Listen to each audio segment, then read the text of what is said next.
Gracias, sí. Ya. Muchas gracias, chicos. Buenos días con todos. Vamos a ver el día de hoy. Como pueden observar, a ver, estamos en el tema Virreinato del Perú. Es decir, ya la clase pasada habíamos hablado del virreinato, la primera parte. Vamos a hacer un breve repaso de lo que se habló. Bueno, vamos a retomar toda la clase para completar. El tema virreinato es extenso, dado que vamos a abarcar muchas áreas de lo que fue el virreinato, de lo que fue el periodo colonial, ¿me entienden? De hecho, si hablamos de cómo es el Perú colonial, hay algunas cosas que tenemos que tener en cuenta. Por ejemplo, mira, me explico. Por ejemplo, la visión de los españoles, España tiene su propia visión de lo que pasó aquí. Los españoles suelen decir de que en el Perú era, más que virreinato, era reino del Perú. Bueno, es la concepción que ellos tienen. Recuerden que cada pueblo tiene su propia versión de lo que pasó. Una cosa sí están de acuerdo. El Perú fue una de las colonias, una de las posesiones más valiosas del Imperio Español, a lo cual sí me agradaría que ustedes me respondieran. ¿A qué se debe que la corona española, tanto de los Habsburgo y posteriormente los Borbones, consideraban que el Perú era muy valioso para ellos? Chicos, ¿por qué que era muy valioso el territorio? Ya. Cambiaré la pregunta a una pregunta de admisión. ¿Cuál es el recurso que se explotaba de estas tierras? A ver, chicos, por el chat, ¿pueden intentar responder? Ya, veo que todavía no. Así que, miren, el Perú es valioso por la explotación del oro, como se vamos a ver ahora en el sistema de minas, ¿ya? Bueno, esto ya lo habíamos visto. Fue el emperador Carlos V, a través de la Real Cédula, en 1542, instaura el virreinato, ¿ya, chicos?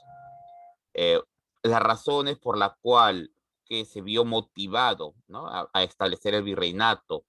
Bueno, habían varias, ¿no? Era necesario controlar el espíritu levantisco de los conquistadores españoles. Recuerda la rebelión de los encomenderos, ¿no? Recordemos las guerras civiles, la rebelión de los encomenderos, ¿no? Esta gente, los que participaron en el proceso de conquista, no estaban poco dispuestos a cumplir las leyes, las ordenanzas. Estamos ante la explotación de riqueza, ¿no? La corona española tenía la necesidad de proteger esas riquezas. Todas las riquezas que se obtenían, que se extraían, ¿no? Del Nuevo Mundo tenían que ser custodiadas y la corona española quería evitar, por ejemplo, que otra potencia se apoderase de las colonias o en su defecto, en una insurrección se perdiera el control de la colonia. Por esa razón, la corona española, los gobernantes de España, buscaron la manera de cómo controlar estos territorios y la mejor forma que vieron fue crear virreinatos. El sistema de gobernaciones que habían creado por primera vez, ¿no? Nueva Castilla del Oro, Nueva Andalucía, Nueva Toledo, ya nueva, ¿no? Estas gobernaciones no habían servido de mucho, habían fracasado.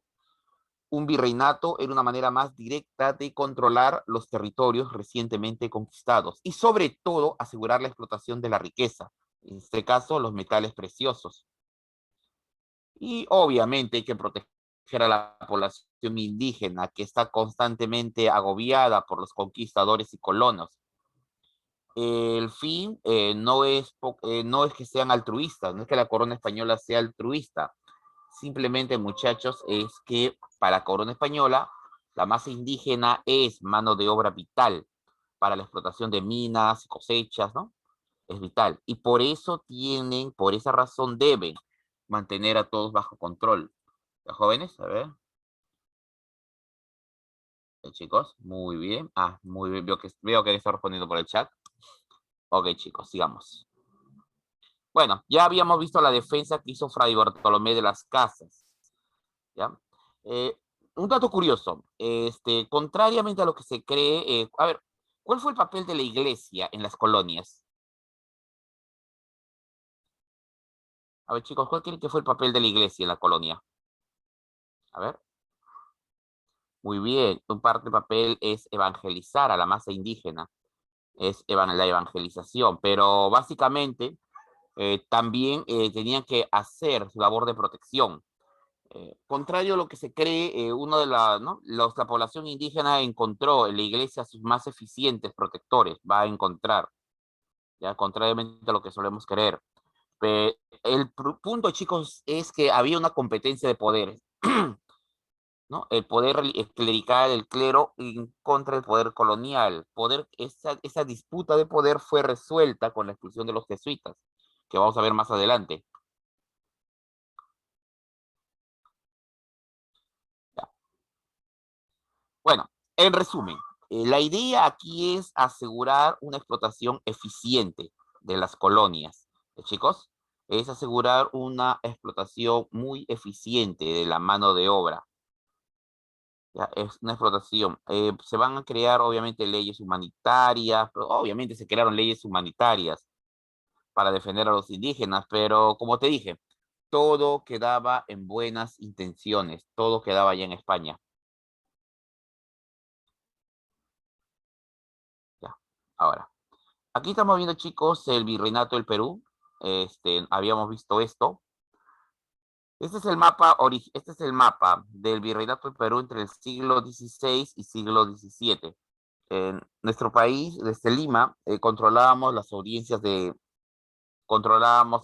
Panamá, Santa Fe de Bogotá, Quito, Lima, Charcas, hoy en día Bolivia, la audiencia de Chile, bueno, en Santiago de Chile, ¿no? La audiencia de Buenos Aires, hoy en día Argentina. Esos territorios son controlados desde Lima, formaron parte del virreinato, ¿ya? Brasil, a ver, jóvenes, esto que tenemos aquí son los dominios de Portugal. ¿No? Los brasileños son descendientes de los colonos portugueses, son descendientes, que ellos se arribaron. Ahí, chicos, en América, para que lo entiendas, en América españoles, portugueses, franceses e ingleses levantaron sus colonias en América, ¿ya? Van a levantar sus colonias, sus dominios coloniales. Y dato curioso, nota curiosa, la forma como colonizaron diferió mucho, es distinta, difiere demasiado en la forma de colonizar. Los españoles tenían su manera de cómo colonizar, los portugueses otra, los ingleses diferente, y que los franceses diferente. Ya, esa es la manera, tuvieron maneras distintas. Por ejemplo, la colonización inglesa fue más terrible, más traumática para la población indígena. Simplemente acabaron con todos. Los colonos ingleses venían por tierra, a quedarse con la tierra, ante todo, mientras que los colonos españoles querían simplemente hacerse ricos y hacerse el control de los recursos. Eh, ¿No? En Portugal, las colonias portuguesas no se encontraron grandes poblaciones indígenas. Los portugueses cuando desembarcaban se percataron que las poblaciones indígenas no eran muy numerosas y ese fue un problema, ya que para la explotación requerían mano de obra, ¿ya? Chicos, para la explotación Apache, Navajo, Cherokee, ya, ese grupito fueron masacrados, pero ya por los norteamericanos, no por los ingleses, ya que ellos son del interior. Chicos, los portugueses cuando llegaron a América tuvieron que hacérselas con las colonias de lo que hoy en día es el Brasil. No encontraron a muchos indígenas en la zona. Las poblaciones eran muy reducidas de indios, dado que es una selvática. Así que tuvieron que buscar mano de obra de otro sitio y comenzaron a fomentar, ¿no? La importación de esclavos africanos. Muchos historiadores afirman que la colonización brasileña portuguesa fue muy cruel, pero no para los indígenas, sino para la población africana. No para los indígenas porque simplemente no encontraron muchos. ¿Ya, chicos? No encontraron muchos indígenas en la zona. Habían, sí, pero eran muy pocos, muy reducidos. Algunos indios tuvieron primero contacto con los españoles y quedaron atrapados en el enfrentamiento entre españoles y portugueses. Los portugueses optaron por traer mano de obra africana para las explotaciones de las minas de diamante. pronto quedó establecido que comprar esclavos africanos era más barato que mantenerlos vivos, que alimentarlos, lo cual fue terrible. Llegaba un cargamento, un ejemplo, ¿no? Llegaba un cargamento, cada 6 meses llegaban los de África, los barcos procedentes de África. Desembarcaban un cargamento de 20.000 esclavos y se iban. 6 meses después, de esos 20.000 esclavos, solo estaban vivos 500 a 1.000 esclavos. Pero no importa, el nuevo cargamento de esclavos los reemplazaría. Y así sucesivamente, año tras año. Bueno, ese fue el periodo colonial. Ya Francia tiene su manera. Francia envió solo comerciantes, por ejemplo. Ese es el estilo de colonización.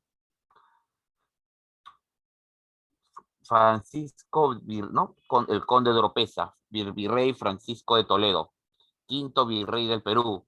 ¿Será el verdadero organizador del Perú? Entre 1570 y 1575 llevó a cabo la llamada Visita General. Visitó los territorios de Huamanga, Cusco, La Paz, Chuquisaca, Arequipa. Hizo una visita general por todo el virreinato, por todos los territorios que le tocó gobernar. ¿Ya? De hecho, estuvo un año en el Cusco, desde donde dirigió el virreinato. Al menos por un año el Cusco fue la capital del virreinato. La visita de Toledo quería organizar toda la colonia. Una de sus primeras menciones es organizar la mita minera. Dado que se requiere mano de obra para las minas, había que asegurarle a los empresarios mineros, por así decirlo, ¿no? A los españoles que eran dueños de las minas, la provisión, ¿no? Constante de indígenas para que trabajen en ellas. Ahora, se hicieron varios acuerdos. La población indígena, los varones entre 16 y 50 años, están obligados a trabajar en la mina, por lo menos 6 meses de su vida, por lo menos. ¿Ya? Obviamente no trabajan gratis, esa fue la segunda parte. Las nuevas leyes de India estipulaban que queda prohibido el trabajo gratuito de indios. Lo que sí tienen que hacer, chicos, es pagarle un sueldo. Lamentablemente no informaron cuánto, no colocaron un sueldo mínimo. Sabemos que Felipe II lo intentó, sabemos eso, que él intentó crear un sueldo mínimo, pero eso ya fue en España, eso sus ordenanzas en España, no de aquí. La población indígena fue, ojo, un dato más, también, no todos los indios van a ir a la mina, y eso vamos a establecerlo aquí ahora. Irán solo indios de cédula, es decir, indios libres. Número uno. Número dos, Irán solo los indios que viven cerca a la zona. Si tú, un ejemplo, la mina de Potosí está en lo que hoy en día es Bolivia. Si tú vives en Ayacucho, no vas. Vives en Puno, sí vas, porque es la zona del altiplano. Pasado, ¿no? Si vivías en el Cusco, tampoco irías a la mina, claro, pero lamentablemente hay minas más cerca de tu cosa, de tus zonas de... Así que, joven, no podías ir. Así que solamente se regulaba esto. ¿Ya?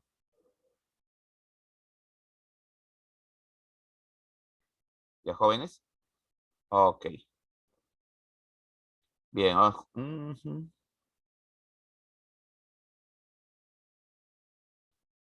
Muy bien, muy bien. Su compañero, a ver, preguntan la crueldad de los invasores. Bueno, chicos, era la época, el siglo XVI. Si alguna vez te preguntas, chicos, la crueldad que hablan de los invasores, créame cuando te digo, eran crueles en todas partes del mundo. En esa época eran más terribles. No era solamente con los indígenas, era con todos.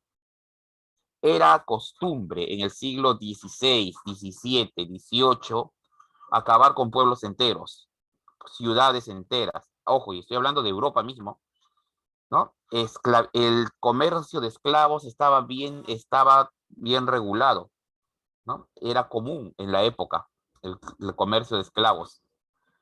Y los esclavos, el único requisito para ser esclavos era ser prisionero de guerra, nada más, era el único requisito. No había de otra, ¿ya? No había de otra. O sea, la esclavitud no solo es exclusiva de África, sino fue normalizado. Vamos a ver, sigamos. Se fijó el tributo indígena, el pago de este impuesto fue fijado. Se prohibió el servicio personal de los indios, en este caso en las encomiendas que terminaron siendo ya no debían haber existir. Se tenía que pagar sueldos a los indígenas, ese fue el acuerdo. Se crearon las reducciones, pueblos de indios, ¿me entiendes? Se han creado las reducciones, los pueblos de indios. El virrey Francisco de Toledo ordenó que los antiguos ayllus sean disueltos, ¿me entiendes? Sean destruidos, disueltos, y sus poblaciones pasen a vivir en las zonas aledañas, en los nuevos centros urbanos que van a ser construidos. La ordenanza dada por el virrey Toledo perseguía dos objetivos muy simples. Número uno, hasta tres objetivos, vamos a ver los objetivos. Número uno, se concentraba en un solo punto a los indios que vivían, o sea, se evitaba que los indígenas estén dispersos. Se los concentraba todos en un solo punto, en un centro poblado, de fácil acceso, de preferencia en el cruce de varios caminos,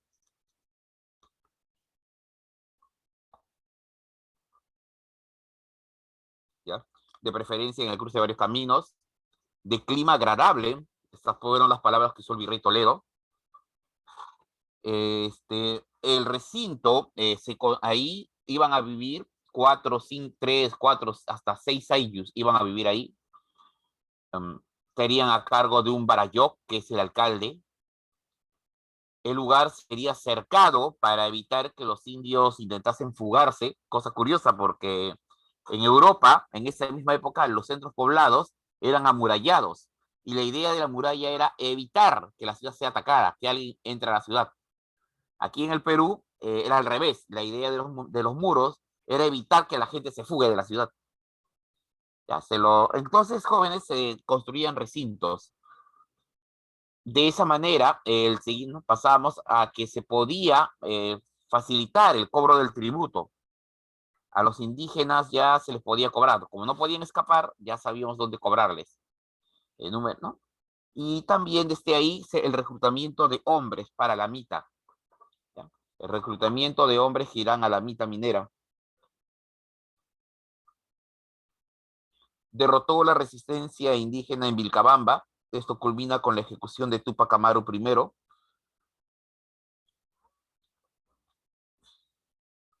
¿Ya? Llega al Perú, llega al Perú el Tribunal del Santo Oficio, ¿no? El Tribunal del Santo Oficio o Santa Inquisición. Eso fue en la época de Toledo también. Fue administrada por la Orden de los Dominicos, son los que fundaron San Marcos, ¿ya? El contexto, el porqué de la Inquisición española. Estamos en el siglo XVI, muchachos, periodo, época de la Reforma Protestante. Hay un feroz enfrentamiento entre la Iglesia Católica y las iglesias protestantes. En esa época, Iglesia y Estado van de la mano, en esa época, ¿me entiendes? En esa época, muchachos, ser de una determinada religión implicaba que tu lealtad cambiaba hacia otro país. Por ejemplo, si tú eres católico, tu lealtad era hacia el rey de España, que son autoridades católicas. Pero si tú cambiabas de fe, de confesión religiosa, olvídate, ¿ya? Si tú cambiabas de fe de religiosa, imagínate que decidías convertirte a la iglesia anglicana. Mala elección, muchacho. Acabas de pasarte al bando inglés, porque el jefe de la iglesia anglicana es el rey de Inglaterra. O sea, estás siendo un traidor, ¿no? Y como Inglaterra y España paran en constante guerra, ya eres un traidor. Si tienes suerte, te agarra la Inquisición. Si no, los tribunales civiles te juzgarán y ellos son más crueles que la misma Inquisición. Ya, sigamos, sigamos.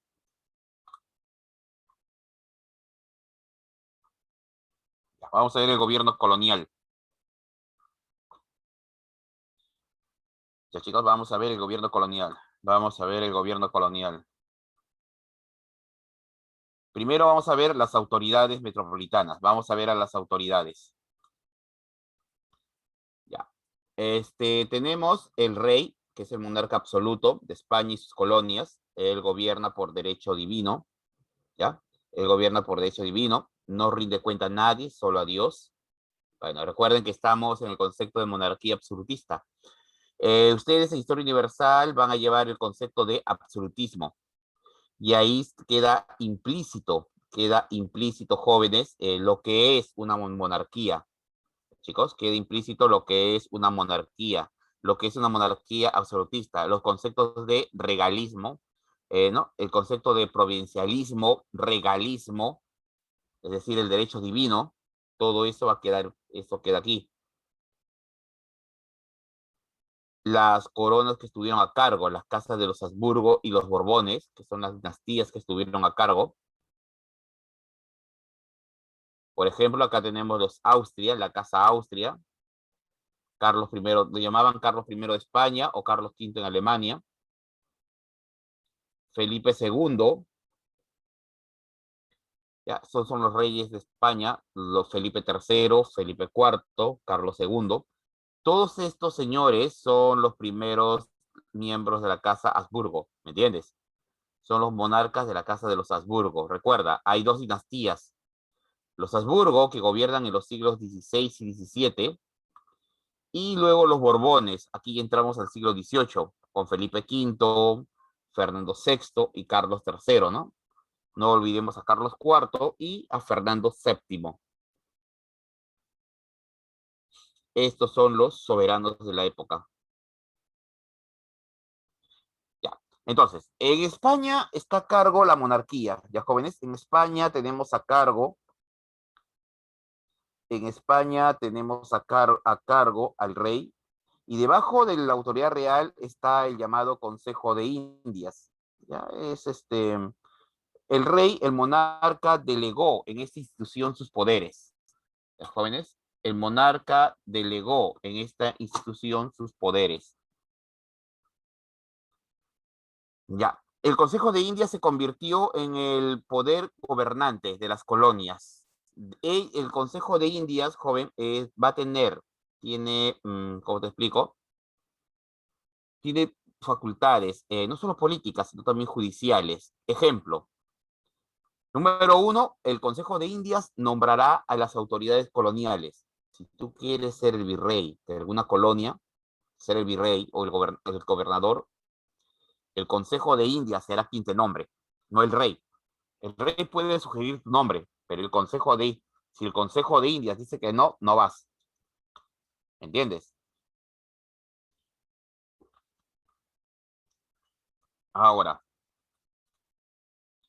el Consejo de Indias se encarga de vigilar la labor de las autoridades coloniales.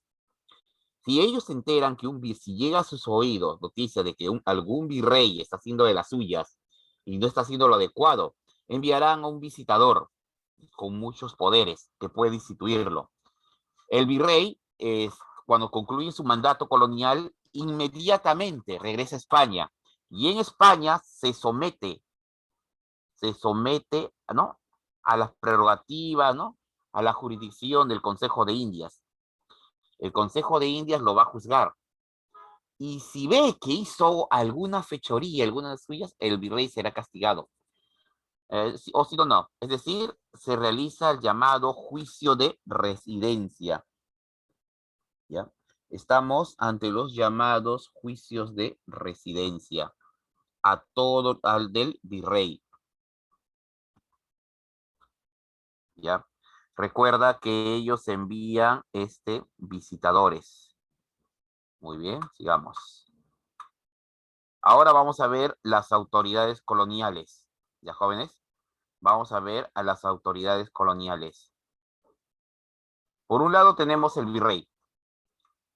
El virrey es el representante del rey en las colonias, la máxima autoridad colonial. El virrey tiene facultades, ¿ya, chicos? Políticas, militares, económicas, incluso facultades eclesiásticas. Eso se debe a que el virrey goza del llamado patronato regio, o regio patronato, o bueno, o real patronato, como quieras llamarlo. El nombre del cargo fue, bueno, el cargo existía pero su nombre sí, cómo se dirigía, lo variaba.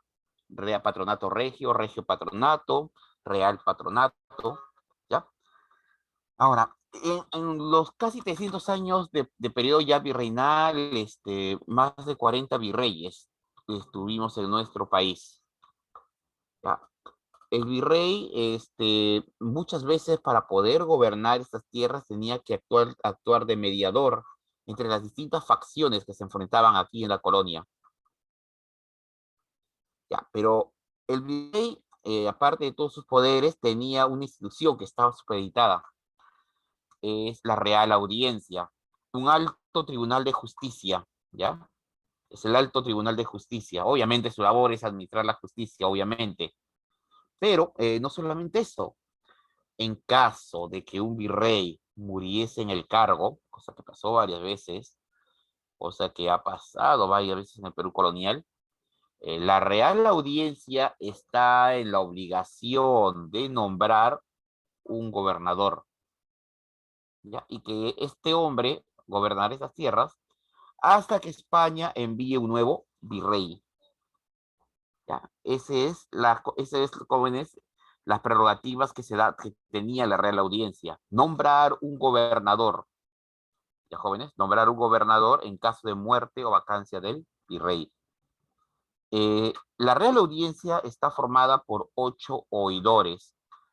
Los oidores son los letrados, ¿no? Abogados, básicamente, juez, ¿no?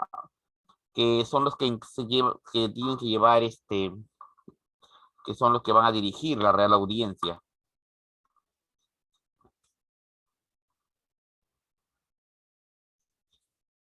Muy bien. Luego tenemos a los corregidores.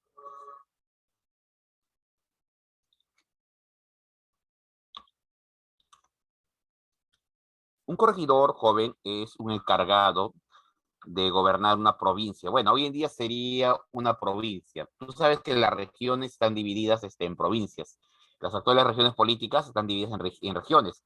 Ejemplo, región Lima, provincia de Canta, por ejemplo. ¿Ya? No, las provincias actuales se levantaron sobre la base de, de los antiguos corregimientos coloniales. Ahora, cada corregimiento está gobernado por un corregidor. El corregidor es un funcionario real. Su trabajo, su función es gobernar las provincias, ¿me entiendes? Es gobernar las provincias, administrarlas, ¿ya? El corregidor es el encargado en velar las leyes, cumplimientos, ordenanzas, obviamente proteger a los indios, administrar la justicia y todo lo demás, todo lo que tú consideres. Pero hay un pequeño problemita con respecto al corregidor que tenemos que tener en cuenta. Y ese problema, muchachos, es que, mira, se supone que el corregidor fue enviado para proteger a los indios, ¿no? Defender a los indios de los abusos de la colonia, de los abusos de las demás autoridades coloniales, de los abusos de los terratenientes, de todos ellos. Pero no pasó así. Más bien todo lo contrario. En muchas ocasiones, ¿no? En muchas ocasiones se dio el caso que el corregidor era el abusivo y que paradójicamente, ¿no? Supuestamente los terratenientes, ¿no? Ellos terminaron defendiendo más a los indios. Bueno, era. Otra función del corregidor es administrar justicia, ser de juez, ordenar la recaudación del tributo. El corregidor le ordena a los caciques que tienen a su cargo que hagan el favor de que empiecen a recoger el tributo, uno. Número dos, le ordena a los caciques que inicien el reclutamiento de indios para ir a la mitad. En pocas palabras, fueron los verdaderos que hicieron los principales abusos en contra de la población. Estos abusos no fueron soportados y finalmente en 1784, ¿no? En 1784, bueno, o perdón, 2 años antes se inició la rebelión de Tupac Amaru, ¿no? Años después, ya en 1784, van a ser cambiados. Se anulan los corregimientos y se crearán intendencias. El siguiente personaje dentro del escalafón de mando de la colonia es el cacique. El cacique es miembro de la antigua nobleza indígena. Es descendiente de los curacas que participaron en la guerra de invasión como aliado de los españoles. Pues su defecto son nobles indígenas quienes se rindieron ante los españoles, aceptaron la dominación. Esos son los caciques.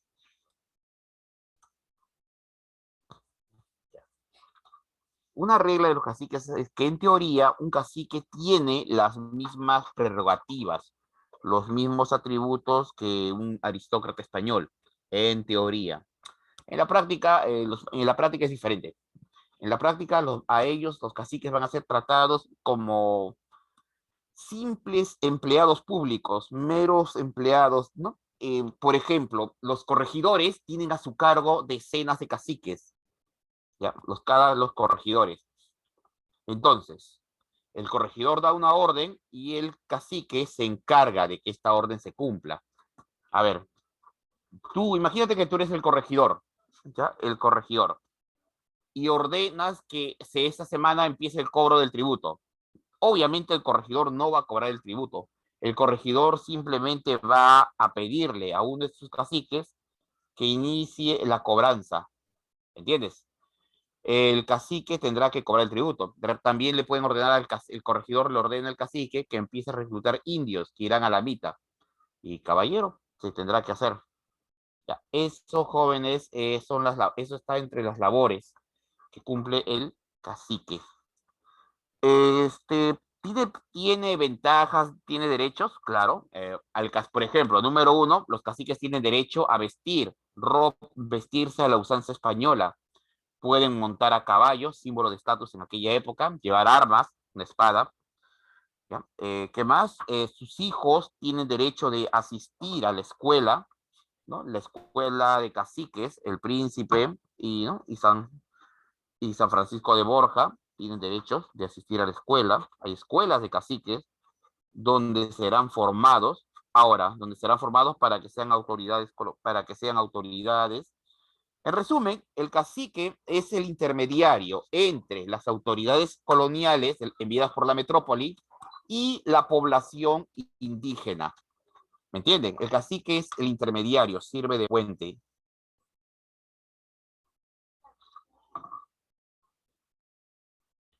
El Barayoc, por su parte, es un alcalde indígena. ¿Te acuerdas que te estaba diciendo que el virrey Francisco de Toledo fundó las reducciones indígenas o pueblos de indios? Pues bien, una vez que el virrey ordenó que las antiguas aldeas de los ayllus sean destruidas y las poblaciones pasen a vivir en los nuevos centros poblados que Toledo mandó a construir, había que ver quién se quedaba a cargo de cada reducción. Se acordó que el que estaría a cargo sería un barayoc, un alcalde. ¿Ya? Se le llama barayoc porque en sus manos llevaba un bastón de mando. Los barayoc estarían gobernando los pueblos de la sierra, es decir, las reducciones indígenas. ¿Cómo llegabas a ser barayoc? Bueno, esta es una de las, paradójicamente, España trajo la idea, un germen, una idea de democracia, probablemente una de las pocas instituciones democráticas, que son los cabildos, y en este caso la elección de un alcalde, ¿ya? Por medio de los habitantes de la comunidad. A ver, el visitador. La corona española no confía del todo en la gente que envió. No confía del todo. Cada cierto tiempo enviará un visitador. Este personaje llega con la misión de supervisar la labor de los funcionarios de la colonia, coloniales.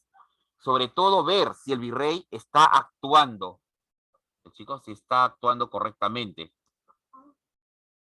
Voy a repetir, a ver, chicos, los caciques a ver, los caciques son parte de la nobleza indígena, es decir, obviamente son indios, descienden de los nobles de la aristocracia del imperio incaico, es decir, nobles que apoyaron a los españoles o bien nobles incas que se pasaron a su bando, ¿ya? Hay, ojo, aquí vamos a hacer, chicos, un ejemplo de los tres tipos de nobleza que hay. Estamos viendo la organización. Cabildos, reunión de vecinos notables. Estos jóvenes son la sociedad. Chicos, estos jóvenes, perdón, los cabildos es la reunión de la visita, la reunión de los vecinos notables. Me explico. Veamos. Tú lo conoces hoy en día como alcaldía, ¿no? ¿Cómo gobernamos una ciudad? Pues bien, se reúnen los principales vecinos, ¿no? Es decir, los vecinos notables, y ellos forman un cabildo, y de ahí se nombra a quien ha de gobernar. Es una institución democrática, probablemente la única institución democrática traída por los conquistadores, por los españoles, por los invasores, la única institución democrática. Y que, dicho sea de paso, ha perdurado hasta el día de hoy. ¿Ya?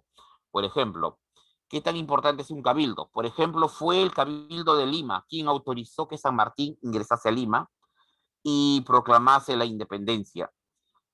Con eso te digo lo importante que es el cabildo.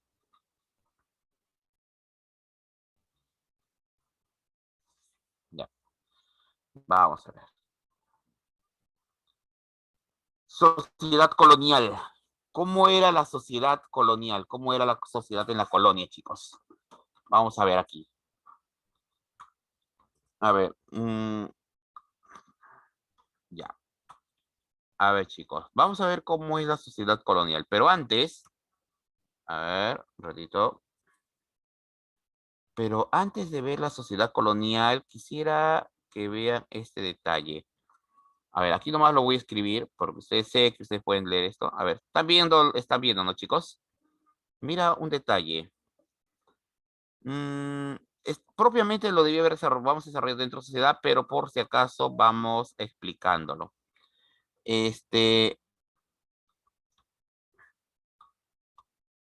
La nobleza colonial. ¿Ya?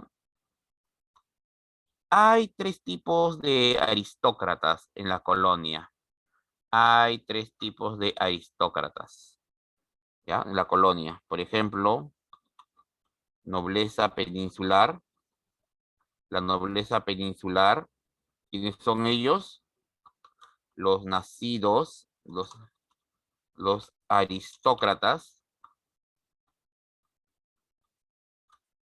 nacidos en España,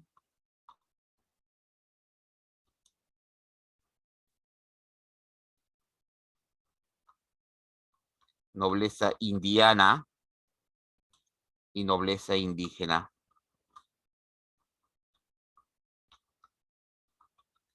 A ver, una pregunta a todo el salón. ¿Dónde están los caciques?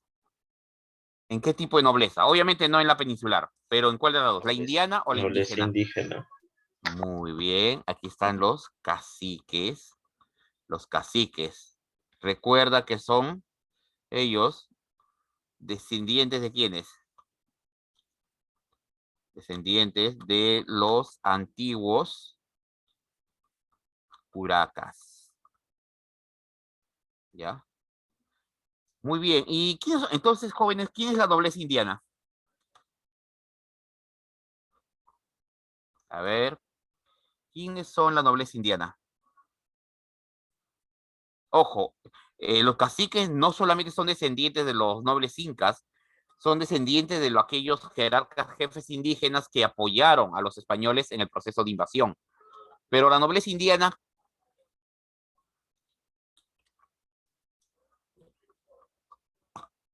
¿alguna idea? A ver, vamos a ver. Muy bien. Excelente. Nobleza indiana o criolla. ¿Ya? Descienden de los caudillos,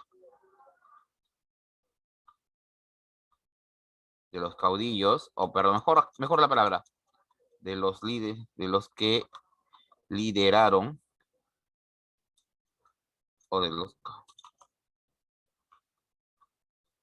los caudillos españoles, ¿no? Que, que participaron en la invasión.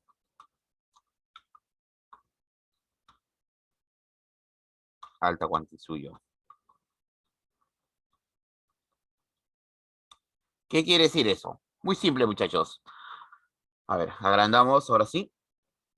Ya. ¿Qué quiere decir eso? Simple, joven. Los que, a ver, son los descendientes, por ejemplo, de Gonzalo, de Hernando Pizarro, los descendientes de Carvajal, de Hernando de Soto, todos aquellos a que acaudillaron a la empresa española de que invadió el Tahuantinsuyo, a sus líderes, fueron recompensados. La recompensa de la corona no solamente fue en tierra, sino en títulos de nobleza. Pero ojo, ellos eran nobles porque se quedaron aquí. En España no les iba a tocar nada, pero aquí sí. Y detalle más curioso, chicos, de estos tres grupos, ¿quiénes fueron los que lideraron la guerra a la independencia? De acá a dos clases vamos a hacer la independencia. ¿De dónde salieron los que lideraron la guerra a la independencia?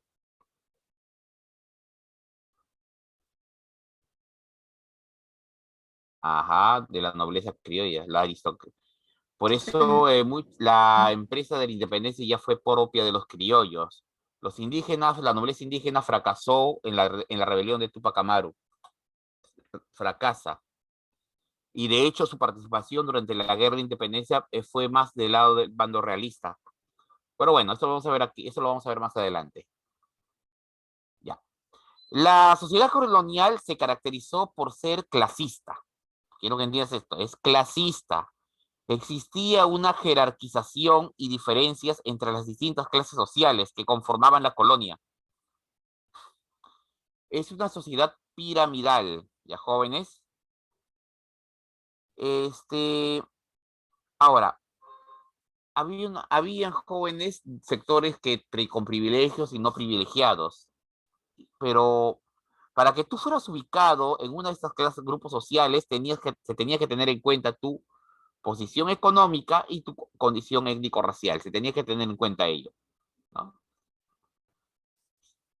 Vamos a ver. Vamos a ver, chicos, entonces a un grupo muy interesante, ¿ya? Los mestizos. Pero bueno, aquí aparecían los mestizos. Pero miren, la idea de los españoles fue esta.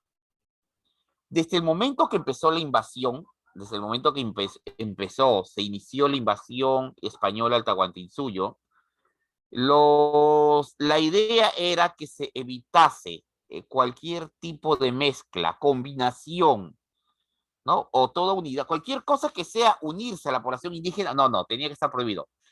Los españoles no podían mezclarse con los indígenas. Esa era la idea. ¿Ya, jóvenes? Por eso en la sociedad colonial se va a crear dos repúblicas. La República de Españoles y la República de Indios.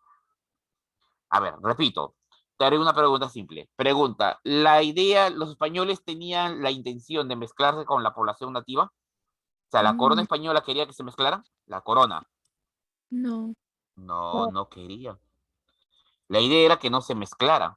Pero pregunta, ¿se llegaron a mezclar? Obviamente que sí, ¿no? Obviamente que sí. ¿Te acuerdas por qué se mezclaron, no? Te expliqué hace unas semanas por qué se debió la mezcla, ese mestizaje. Si no lo recuerdas, lo diré de la manera. Una cuestión muy sencilla, algo tan simple que, bueno, ¿ya? Chicos, a ver, este, vamos a ver, para que entiendan la diferencia entre colonización española y Porque colonización eran inglesa. mujeres. Exacto. ¿Por qué en las colonias anglosajonas, es decir, las 13 colonias de América del Norte, no hubo mestizaje? Y si lo hubo, fue mínimo, casi imperceptible. Pero en el América hispana sí hubo mestizaje fuerte.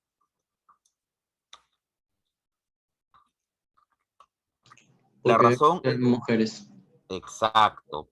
como los Las españoles colonias mayores. del norte, las colonias del norte, ¿no? Las colonias de Inglaterra, las naves que llegaban procedentes de Europa, llegaban rebosantes de familias. En una nave europea, en una nave que zarpaba de Inglaterra en dirección a América del Norte, viajaban familias enteras, hombres, mujeres y niños, que cuando bajaron al Nuevo Mundo, es decir, ¿no? a América, simplemente repitieron su proceso histórico, ¿no? Sus formas de vida las repitieron en América. Y debido a que había mujeres, ¿era necesario el mestizaje? Ahora que ellos tenían sus propias mujeres, no van a ver la necesidad de mezclarse con los pueblos nativos. ¿Ya, chicos? No van a verlo. En cambio, en el bando español fue diferente. En el bando español son puros hombres. La corona española quiso prohibir desde el primer momento el mestizaje, pero no lo iba a poder hacer. No iba a lograrlo. Bueno, entonces ya tenemos las dos repúblicas. A ver, vamos a ver. Primero, la República de Españoles. Acá tenemos, muchachos, a los peninsulares. Nacidos en España, tienen acceso a los principales cargos. ¿Entiendes? Son los que nacieron en España. Tienen acceso a los principales cargos. Se les llama por eso chapetones. Se les llamaba peninsulares y de manera despectiva chapetones, de manera despectiva. Los criollos,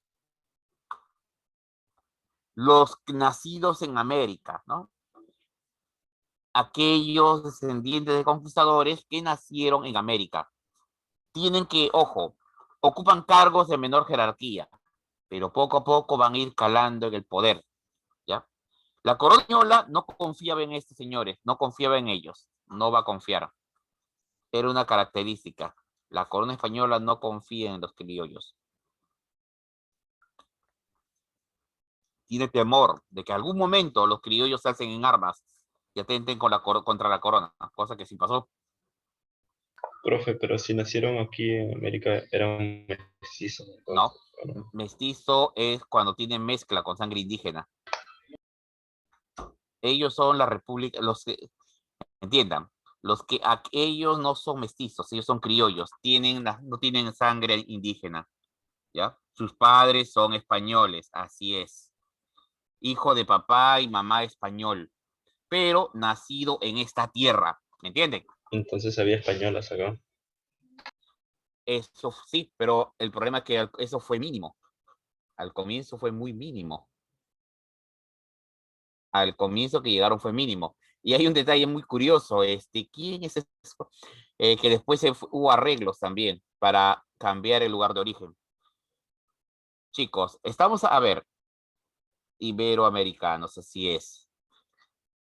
En la universidad les van a explicar, ahora que están de moda los cursos de género, les van a explicar la participación de la mujer en el proceso de la colonia. El número de mujeres que llegó era muy reducido y se estaba casi a las clases sociales de la élite, a las clases sociales de la élite, ¿ya? Era muy reducido su número, pero de que llegaron, llegaron. En cambio, en las colonias de América del Norte eran todos, de todas las capas sociales. ¿Ok? Indios, los caciques, autoridades nativas, los antiguos curacas, ¿ya? Nexo entre la masa indígena y las autoridades coloniales. Son educados en colegios para caciques, no están obligados a pagar tributo, visten a la usanza española y portan armas. ¿Qué te parece? Los caciques se encargan en cobrar el tributo y además de reclutar de indios que van a ir directo a la mitad. Es decir, un cacique trabaja para las autoridades coloniales. Ya tiene prerrogativas, ¿no? Tiene derechos, ¿no? Tiene privilegios, todo ello, pero dentro de sus funciones. Ahora, ¿hubo algún cacique que destacó más que todo? Claro que lo hubo. En algunos momentos la corona española se prestaba y permitía que ascendieran, permitía que tuvieran mayor promoción algunos de estos. Pero eran contados, raros, pero contados, aunque sí habían. Acá vienen ahora, chicos, el detalle. Los indios, la población indígena, estaba dividida en tres grupos, no en dos. La República de Indios, la República de Indios está dividida en tres grupos bien definidos. Primero los caciques, que acabamos de hablar de ellos. Luego los indios de cédula. Mira, y quiero que entiendas esto. Algo que sorprendía. Son indios libres. Número uno. Empecemos por esta parte. Son libres. viven en la reducción indígena, hoy en día los pueblos de los Andes, y pagan tributo y van a la mitad. Hay un detalle más que no se ha escrito acá. Los indios tienen tierras, ¿ya? ¿Algo más que tengamos que escribir de los indios de célula? Claro, hay más que se puede escribir de ellos. Tienen tierras propias o comunales. ¿Entiendes? Tienen tierras propias o comunales. ¿Qué es esto? A ver, vamos a explicarlo. Muchachos, a ver, cuando los españoles hicieron reparto de tierras, cuando termina el proceso de invasión y ya empieza a asentarse la colonia, ¿ya? No son. Hijo, el concepto de libertad no es el que, quiero que entiendan que el concepto de libertad no es el concepto que ustedes manejan. Es un concepto entre comillas. Los indios son considerados como menores de edad en la época de la colonia. Tienen que estar bajo tutelaje español. Se les considera súbditos de España, se les considera, pero también están sometidos a ciertas prerrogativas, ¿ya? Así es, la MIT es obligatoria. Jóvenes, una pregunta. El tributo, solamente vamos a hacer hincapié en esta palabrita. Para que lo entiendan de una buena vez cómo es el proceso colonial.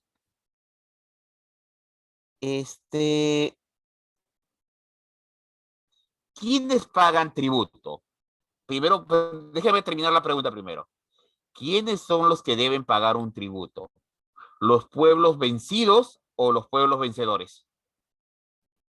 La palabra tributo, ojo, se aplica a los pueblos que pierden la guerra o los vencidos. Muy bien, ya van entendiendo entonces. Muchachos, todos estamos obligados a pagar impuestos, todos, por sin excepción. Pero si tú has notado, a los indios no usan la palabra impuesto, ellos usan la palabra tributo, que es su contribución que están obligados a pagar sí o sí, porque fueron vencidos por los españoles durante el proceso de invasión. Por eso se les va a imponer el tributo, ¿entienden? Y como parte de esas prerrogativas, tendrán que prestar servicios como trabajos. Ejemplo, la mita. Hay varias, la mita minera, la mita obrajera, ¿me entienden? Van a tener que hacer ello. Ese es un detalle que se olvida, que a veces olvidamos. El indio de cédula es libre, tiene tierras propias o comunales. Ahora, tú de repente, y esos chicos rompen con el esquema que dice el profesor, pero los indios no tenían tierras, los indios siempre eran tratados mal. No, hijo. Tienen que tener tierras, porque para poder cobrarles impuestos, para poder cobrarles el tributo, tenemos que asegurarnos que ellos obtengan ese dinero. Los indios tienen tierras. Los españoles aseguraron que los indios conservasen sus tierras. ¿Ya, chicos? A ver, pregunta muy sencilla, a ver si apelando a los incas. Chicos, durante el Imperio Incaico, ¿la tierra estaba en manos de quién? ¿Quién era el dueño de la tierra en el Imperio Incaico? A ver, respondan, por favor. El Inca, hijo. El Inca era el dueño de la tierra. Pues bien, cuando llegaron los españoles y se tumbaron el Imperio Incaico, la tierra a tener que ser repartida. ¿Entienden? La tierra. En el Tahuantinsuyo, les recuerdo que la tierra se dividía en tierra del Inca, o tierra del Estado, como quieras llamarlo, las tierras del Sol y las tierras de las comunidades, pero que en la práctica le seguía perteneciendo al Estado Inca, en la práctica. Las autoridades coloniales llegan y tienen que hacer un reparto de todas esas tierras. Se le va a dar tierras a la Iglesia Católica, que en realidad se le entrega las tierras del Sol, las tierras que eran del Sol, las tierras, las tierras del Sol se la pasan a las tierras, se la pasa a la propiedad de la Iglesia. Las tierras del Inca se convierten en propiedad del rey de España, por obvias razones, pero esta es inmediatamente repartida entre los soldados, entre los españoles que participaron en la invasión, Las tierras de los pueblos, de las comunidades, son reconocidas y entregadas a la masa indígena, pero la condición es que esas masas indígenas a las cuales van a tener acceso a la tierra deberán pagar tributo 2 veces al año. Entonces, ya vamos a ese detalle. Pero no queda ahí más. Van a tener que ir a la mitad. Son obligaciones.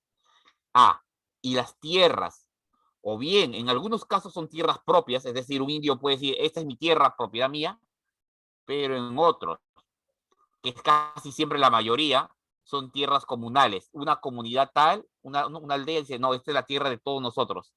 Se les permitió que conservasen esas costumbres. Todo eso viene de la época de Toledo. Esa fue la distribución que hizo el virrey Toledo. Y luego tenemos el tercer grupo, los Yanaconas. Mira, el Yanacona está sometido a una condición de servidumbre. Ustedes en Historia Universal ya pasaron el sistema feudal, ¿cierto? Chicos, en HU ya pasaron el sistema feudal. O todavía, o todavía no. Ya miren, el detalle, jóvenes, es que el Yanacona tiene la misma condición social de un siervo de gleba, su misma condición social. ¿Me entienden? El Yanacona tiene la misma condición social de un siervo de gleba. Y está sometido a servidumbre. Pero, ¿qué pasó? ¿Cómo es que llegamos aquí con los Yanaconas? Bueno, todo empieza así, jóvenes. Sucede que, bueno, ya en el Imperio Incaico ya habían Yanaconas, ¿no? Ya habían esta gente. Bueno, sucede que durante el nacimiento de la colonia, el problema es la mano de obra. ¿Cómo obtengo trabajadores para que cultiven mi tierra? Bueno, los terratenientes harán lo mismo que hacían en la Europa medieval. Voy a reclutar, voy a reclutar un grupo de indígenas, ¿no? A los cuales les voy a ofrecer tierras. Les voy a ofrecer una pequeña parcela de tierra, una chacra, donde estos indígenas van a cultivar sus alimentos. ¿Y cómo me van a pagar? Bueno, van a tener que trabajar para mí. Ya tendrán que trabajar para mí en las labores que yo necesito. Ya. Ahora, en compensación, mi estimado, en compensación, el Yanacona no paga tributo ni va a la mitad. ¿Qué te parece? Un Yanacona no paga tributo, tampoco va a la mitad, tampoco es enviado a la mitad, ¿no? Chicos, a ver, entonces, en resumen, ¿quién paga tributo? ¿El Yanacona o el indio de cédula? ¿Quién paga tributo? ¿Yanacona o indio de cédula? A ver. Indio El de de cédula. cédula, muy bien. Pero tú vas a decir, no, ¿quién va a la mitad? El indio de cédula. El Yanacona no va. Pero tú me vas a decir, profesor, ¿se supone que el indio de cédula es libre? Sí, es libre. No es un esclavo, pero está sometido a ciertas obligaciones. Quiero que entiendan que es una sociedad estamental y son las obligaciones. ¿Ya? Esas son las obligaciones de la época. ¿Ya, jóvenes? Entonces, mi estimado, hemos visto cómo es la República de Indios. Pero ahí no termina la cosa. Tenemos los esclavos. Ahora, de los esclavos en la época colonial, una pregunta muy simple al respecto a los esclavos. Chicos, a ver, bueno, a ver, dígame. Exacto. Muy bien, Torres, exacto, ¿no? El Yanacona trabaja las tierras ¿no? del dueño del latifundista. No es dueño de la tierra, el dueño de la tierra es el latifundista. Ahora, la palabra amo no fue usada por nosotros, no fue utilizada por los indígenas, fue prohibida, los indios no podían usar ese término, ¿no? Pero en el caso de los esclavos la cosa cambia, en el caso de los esclavos. Ahora, un detalle curioso, muchachos, que a veces no está escrito, no lo coloco en la diapositiva, pero vamos a explicarlo. En la diapositiva observamos que son esclavos africanos, ¿no? Son esclavos de origen africano. Pues bien, a ver, mejor lo explicamos de esta manera.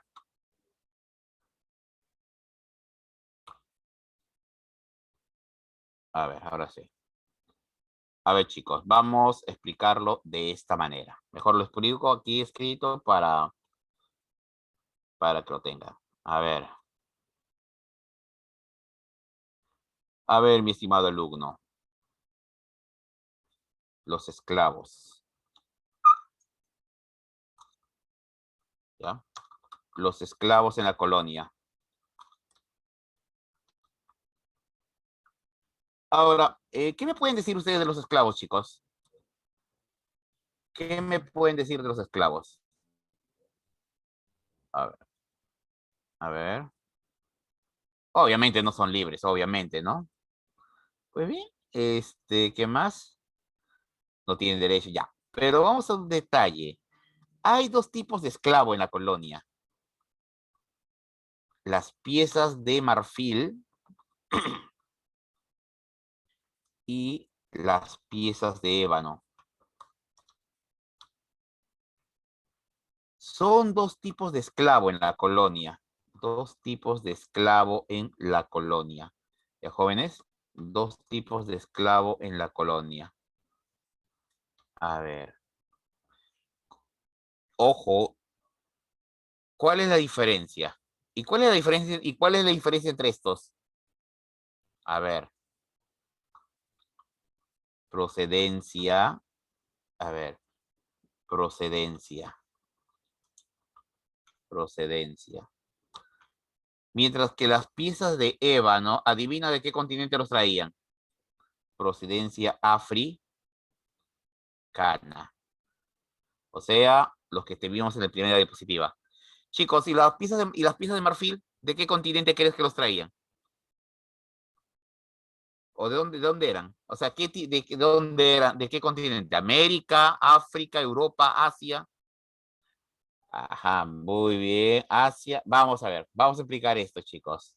Obviamente no son de África, porque ya para África son las piezas de ébano, obviamente. Bueno, no niego que también habrá habido uno que otro africano ahí de las piezas de marfil, pero vamos a ver las consecuencias.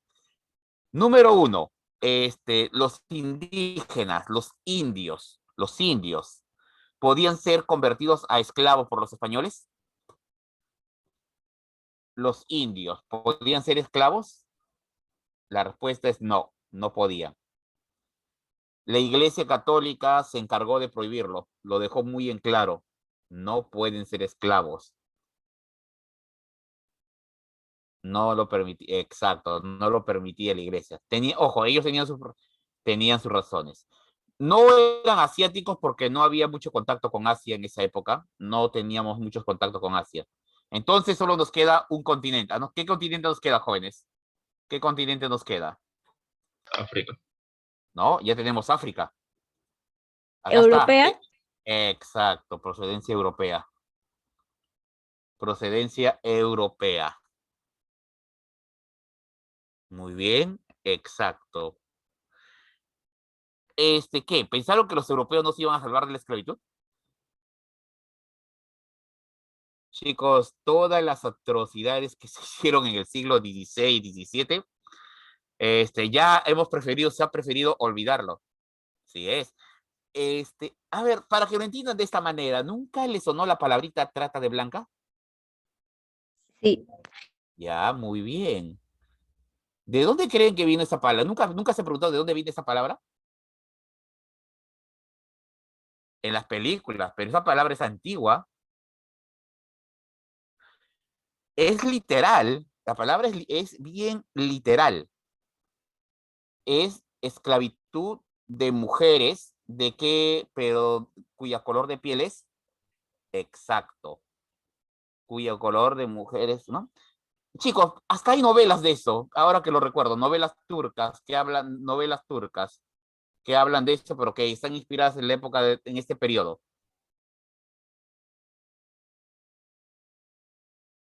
Así es. La técnica, de hecho, la técnica era muy muy simple. Los turcos atacaban Europa Oriental, entraban a las aldeas, mataban a todos los hombres y se llevaban a las mujeres y niños. Así de simple. Las mujeres eran inmediatamente convertidas en esclavas, inmediatamente vendidas como esclavas para, bueno, ya imaginen para qué. Y los niños, bueno, los niños, varones, ojo, niños varones, porque si eran niñas ya sabían, si ya sabían niñas, ya sabían. Hijo, los rusos son eslavos. Creo que ya saben dónde viene la palabra eslavo, ¿no? La tierra de los. Y ese nombre fue puesto por los griegos y romanos. Bien. Chicos, somos bien ya, muy bien. Osos, muy gracioso. La palabra oso fue una caricatura puesta por Estados Unidos. Chicos, miren, a las mujeres su destino ya estaba bien definido. Terminaban en los harenes o eran vendidos, o algunos hombres la compraban para que los que tenían suerte eran compradas para ser esposas, las que tenían suerte, otras terminaban en algún harén o cosas peores. Bueno, eso es por un lado. Los niños, bueno, los varones. Con ellos podemos tener algunos destinos. Los más afortunados, entre comillas, los más suertudos y afortunados, terminaban, si estaban en Turquía, claro está, terminaban como genízaros. Es decir, eran llevados a una especie de cuartel y entrenados como soldados, para que sean soldados de los turcos, pero soldados esclavos, los genízaros. Pueden investigarlo y se van a quedar asustados porque hacían. A otros simplemente, bueno, los convertían en eunucos y los ponían a cuidar para algunos trabajos especializados. Y listo. Eso se hacía. Pero descuida. Esclavizar a los, ¿no? Chicos, sugiero que entren a internet y a Google genízaro. Usen la palabra, coloquen la palabra genízaro. O mamelucos, o los mamelucos, o los genízaros. Vas a quedar sorprendido. Estamos hablando de soldados esclavos de los árabes, de los musulmanes, en este caso en particular de los turcos. Ya, pero descuida, la costumbre no era propia solamente de los turcos, los españoles, ¿ya? Muy bien, Guardia Imperial, exactamente. Pero ahora vaya a los orígenes, vaya a los orígenes. Hijo de los cristianos, ¿no? Entregados en calidad de esclavos, son los orígenes. Ya, ahora sí, chicos. El detalle, jóvenes, es el siguiente, que España e Inglaterra, ya que paraban en guerra con casi toda Europa, también comenzaron a esclavizar a su propia gente. El destino de los irlandeses, de los escoceses, italianos, fue terrible. Fueron llevados a América en el siglo XVI y XVII en calidad de esclavos. Ojo, fueron llevados a América en calidad de esclavos, estos pueblos. Pero bueno, la cosa es que para mediados del siglo XVII ya no había muchos esclavos, ¿ya? La cosa es que para el siglo XVII, a mediados ya no habían, ya casi todos los esclavos eran de procedencia africana. Así es, casi todos los esclavos ya eran procedencia. Las piezas de marfil con el tiempo desaparecieron, con el tiempo. Y solamente nos quedamos con las piezas de ébano.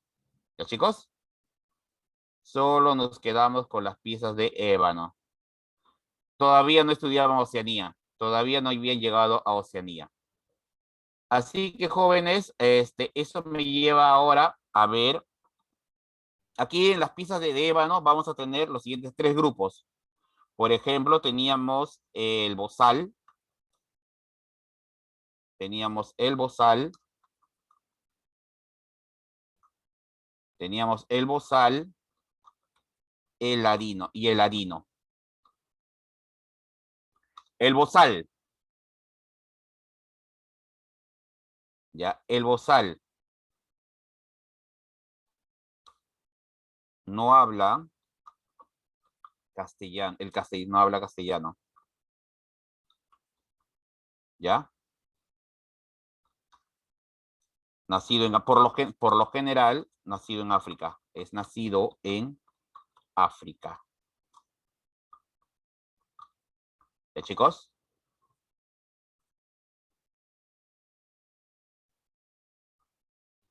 El bozal es aquel esclavo que nació en África. ¿Ya, muchachos? Nació en África, fue capturado en África y traído aquí. Imagínate, no sé, pero no quisiera imaginar cómo está el hombre. Fue traído de África a la fuerza, a una tierra extraña, no conoce nuestra lengua, fue secuestrado literalmente, vendido y marcado como si fuera un animal, asustado obviamente, está traumatizado, ¿no? Ignoramos qué será, ¿no? Y no, solo imagínate, ponte en su lugar. Ese esclavo es llamado bozal. Luego tenemos a Ladino. Este habla castellano. Y aunque suena horrendo decirlo, está adaptado. Está adaptado.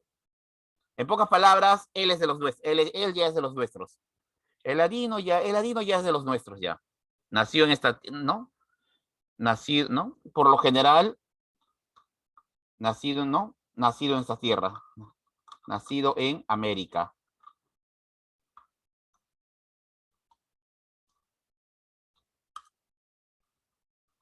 Nacido en América. ¿Ya, chicos? El ladino. Nacido en América. O sea, ya está adaptado, ya sabe cómo moverse, ¿no? Ya sabe cómo moverse, o sea, ya está preparado, él ya es de los nuestros. Ahora, un detalle curioso, muchachos, un detalle curioso. Tenemos el cimarrón. El cimarrón. Tenemos el cimarrón. Ahora, ¿quién es el cimarrón? Fue una pregunta de admisión, aunque hace muchos años. Ah, obviamente. Ah, sí, Gutiérrez, obviamente. Eso lo vamos a ver, eso lo vamos a ver acá, joven. Eso lo vamos a explicar acá, ¿le parece? En la siguiente diapositiva lo vamos a explicar. Pero de momento quiero centrarme en los esclavos en la colonia. Chicos, el cimarrón es esclavo fugado. Esclavo fugado. Vive, y esta es una de las ironías de la colonia, en un palenque. Vive en un palenque o pueblo de esclavos fugitivos, de esclavos fugados o fugitivos, como quieras llamarlo. Ya. A ese es el que quiero llegar, el palenque. ¿Ya?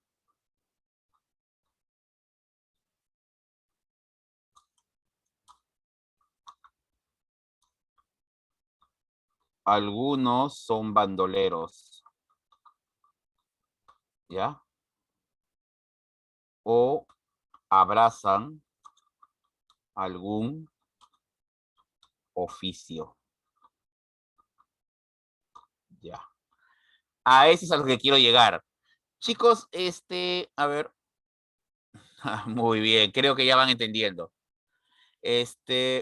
A ver, muchachos. Miren.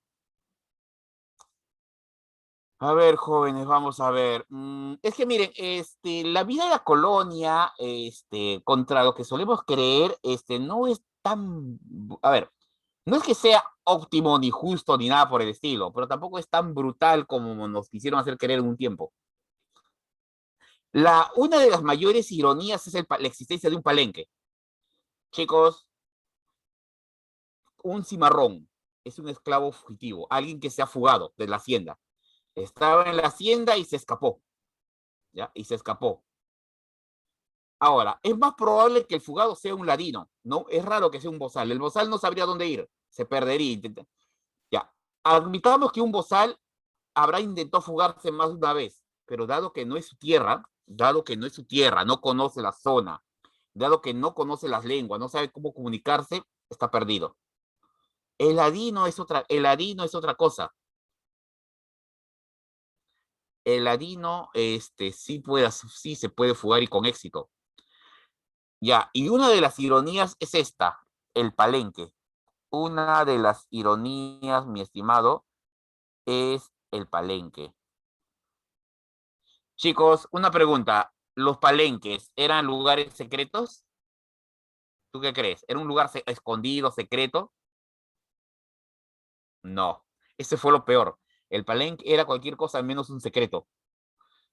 En la colonia se han conservado mapas de la época colonial, donde tú miras el mapa, dice, acá está, por ejemplo, acá está Lima, acá está Cañete, acá está Ica, ¿y qué es acá? Ah, ya, esos son los palenques, los pueblos donde los esclavos se han fugado. ¿Qué? ¿No van a ir a traerlos? No. Muchos de ellos son bandoleros, se dedican a, ¿no? O sea, están armados, es muy peligroso intentar atraparlos de nuevo, pero el problema es que no solamente que sean peligrosos, sino es que, ¿para qué? ¿Por qué intentarías traerte un esclavo fugitivo? Primero que es muy caro. Nota, no estoy diciendo que no lo traigan, sí te lo pueden traer de vuelta, solo que tienes que estar dispuesto a pagar una suma en la cual más barato te sale comprar otro, más barato. Y dos, chicos, ¿ya? Dos, hay otro detalle más. La vida de los esclavos fue suavizada un poco, la trataron de suavizar. ¿El número de esclavos en el Perú era alto o bajo en el virreinato? Chicos, con solo mirarse las caras entre todos se van a dar cuenta que es muy bajo. Solo mírense la cara entre todos. Bueno, en una clase siempre decía eso. Mírense la cara entre todos y te respondan. ¿El número de esclavos es alto? Y solo miran, no, nunca fue muy alto. Chicos, y eso me lleva a la pregunta. ¿Por qué los españoles, en América, específicamente en Perú o en Chile, no tuvieron muchos esclavos? ¿Por qué el número de esclavos fue reducido aquí? Ya. ¿Por qué el número de esclavos fue reducido en el Perú y en Chile? La respuesta es muy simple. La respuesta es muy sencilla. Exactamente, habían indios. A ver, ponte en el lugar del terrateniente español. ¿Por qué voy a tener esclavos que pues valen mucho dinero, son caros, se me pueden fugar? Si puedo tener indios que hagan el trabajo por ellos. El indio es más barato, ¿no? Trabaja, paga, ¿no? No necesito buscarlo, él mismo va a venir a pedirme buscar, él mismo va a venir a rogarme para que yo le dé trabajo. Si hace una tontería, lo despido. Si se muere, contrato otro. Es más barato. ¿Entienden esa gracia, ¿no? Esa es la razón por la cual en la colonia el número de esclavos no fue tan alto. La población indígena era el número indígena. Ahora, el siguiente punto, chicos, es que la población indígena, la mayor parte de esclavos africanos se concentra en la costa. Se concentra en la costa. No se llegan a adaptar a la sierra. No se llegaron a adaptar. ¿Ya? Y bueno, son esos detalles de la esclavitud en el Perú. Ahora, a pedido de su compañero, las castas.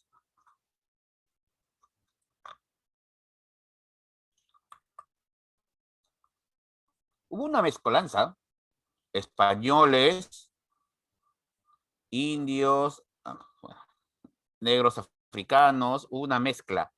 Empezaron a mezclarse. A ver, voy a cambiar al puntero láser. Ya, hubo, chicos, mezclas, cruces. Pese a que la corona española lo prohibió, nota, lo prohibieron con documento y todo, lo mandaron prohibiendo el cruce. ¿Ya? Así es. Fue una mezcla. Empezaron a mezclarse entre ellos. Esclavo africano salió el mulato. Español indio salieron mestizos. Indio esclavo, indio africano, sambo. Ahora, cualquiera diría que esto se hubiera quedado aquí. No, siguieron mezclándose. Porque nunca, chicos, esto cuando se hace en clase, alguien, en un colegio, en una etapa escolar, alguien me diría, profe, si un mestizo se casaba con un mulato, ¿qué salía? Ah, bueno. La respuesta es, muchachos, que los españoles, las autoridades coloniales de la época, en el siglo XVI, hicieron esa pregunta. ¿Qué pasaría, por ejemplo, ¿no? si comienzan a mezclarse, y si esa mezcla se cruza o se cruza nuevamente con un español, un indio, un africano. Hicieron esas preguntas y la respuesta son más de 40 castas, más de 40 grupos. Esa es la respuesta. Sí, sí, más chicos, achinado, cholo, lobos, aceitunados, salta para atrás, son uno de los tantos nombres que vas a encontrar en las castas que hubo en la colonia. Y aunque no lo creas, las autoridades coloniales trataron de darles a cada uno de ellos un escalafón en la pirámide social. Lo intentaron, trataron de hacerlo, pero llegó un momento en que alguien preguntó, oigan, ¿alguien puede diferenciarlos? Alguien hizo esa pregunta. Alguien, no podían, chicos, no se podía diferenciarlos, no había forma. No se puede. Lo intentaron, eso sí, lo admito, lo intentaron. Los documentos hablan que lo intentaron. La cosa es que cuando llegan a mediados del siglo XVI, la cosa es que cuando empezamos el siglo XVII, cuando ya entramos al siglo XVII, las autoridades coloniales tiraron la toalla y decidieron que habría una diferenciación de clase de la manera más sencilla posible. A ver, chicos, no podemos diferenciar a la gente por la manera racial. No es que no podamos, sino que es difícil. Estamos en una colonia, esto no es Europa, esto es una colonia donde la ley no se respetaba. Por más que lo intentaras, la ley no se respetaba y salían una serie de cosas. Así que muchachos, ¿cuál es la única manera de diferenciar a la gente de la forma más, bueno, aunque sea horrendo decirlo, más democráticamente posible? Una diferenciación en la que todos estén de acuerdo, en la que todos lo acepten. A ver, quiero que diferencien a la sociedad de una manera en que todos acepten, ¿no? No, joven, no, Mel, eso trae un problema. Eso hubiera funcionado en Europa o en las colonias del norte, pero aquí en las colonias españolas, teniendo en cuenta que la iglesia estaba encima, teniendo en cuenta que las leyes no se cumplen, no se iban a cumplir, otra forma, ¿cómo se diferenciaría? Chicos, les presento la diferenciación. Muchachos, ¿alguien me va a negar que esta es la manera más sencilla de separar a la gente? Esta es la manera más sencilla. Los que mandan y los que obedecen. La clase dominante, la clase dominada. Los ricos, los pobres.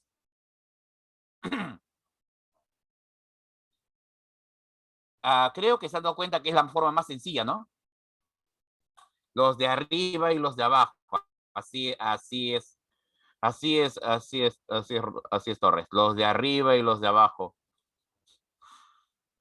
Chicos, era la única forma que iba a funcionar. Si no, no iba a funcionar. Si no, no hubiera funcionado la colonia. Chicos, recuerden, mira, quiero que entiendan ustedes esto. Los españoles la idea de los españoles era dividirlos originalmente por repúblicas. La idea era dividirlos a todos por repúblicas. República de españoles, república de indios. Esa fue la idea, y que nunca se mezclaran. Esa fue la idea. Y obviamente esclavos. Pero no lo pudieron evitar. No, la mezcla no se pudo evitar. Yo me imagino, imagínate tú eres el virrey y querías dividirlos por casta, por grupo. No lo vas a lograr. Acá no. Así que la única manera es esta, la pirámide social. La única forma. No hay de otra, muchachos. No hay de otra. Clase dominante, clase dominada. Eso me recuerda un detalle más que me olvidé decirles. Chicos, los esclavos africanos. ¿Un indio podía tener esclavos?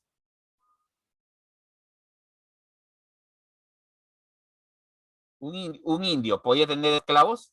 ¿Tú Los qué dices? caciques, quizás. Exacto.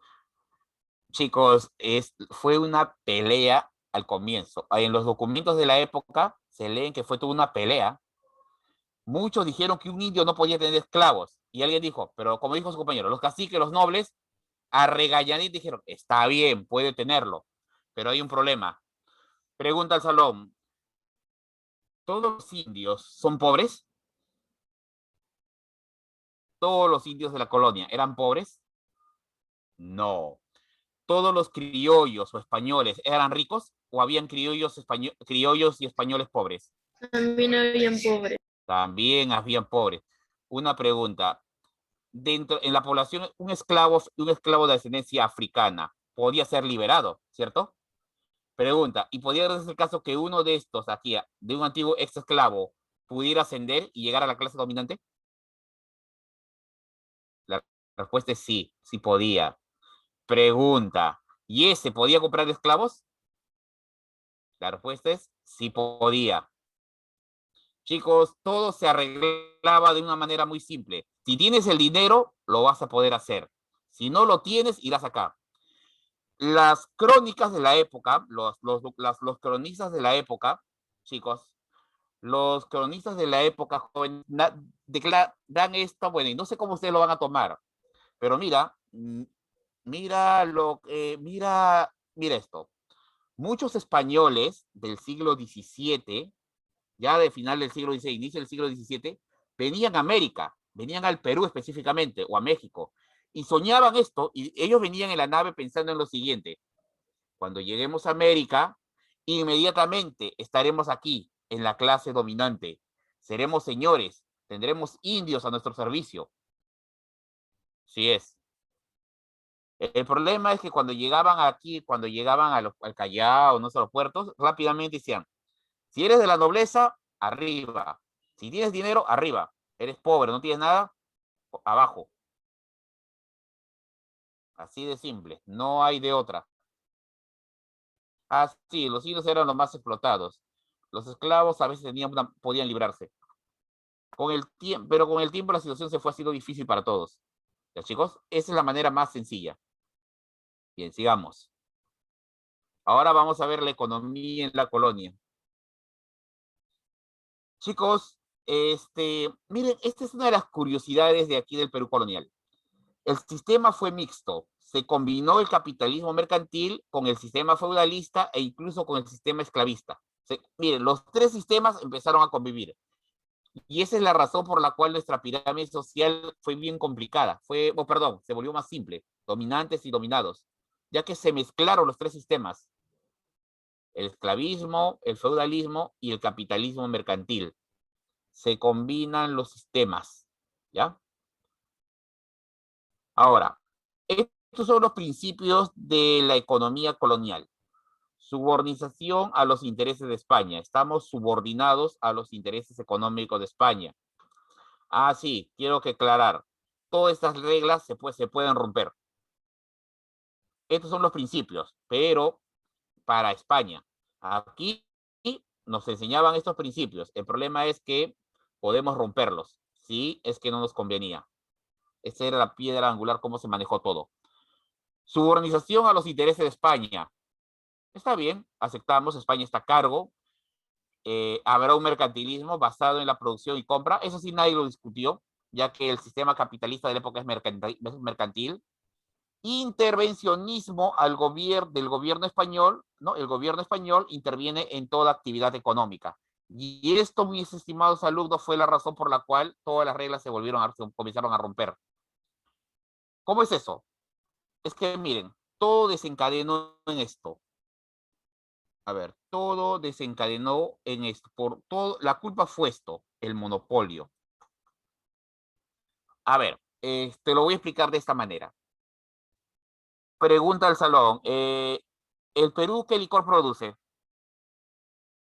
¿Cuál es el licor de bandera del Perú? ¿Pisco? Pisco. ¿Producimos vino? ¿El Perú produce también vino? Sí. La respuesta es sí, producimos vino.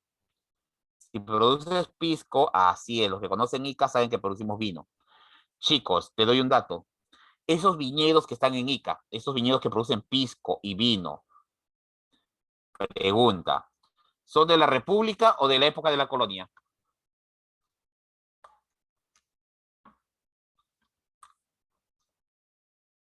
A ver, ¿qué nos dice el compañero? Son de la colonia. Te doy un dato. Una ley de la colonia, una de las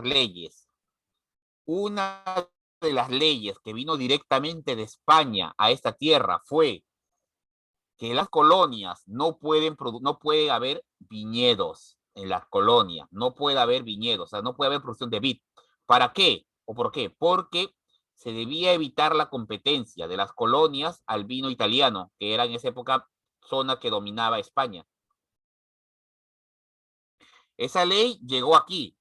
Cada año nos mandaban esa ley con la terminante orden de prohibir los viñedos en nuestra tierra.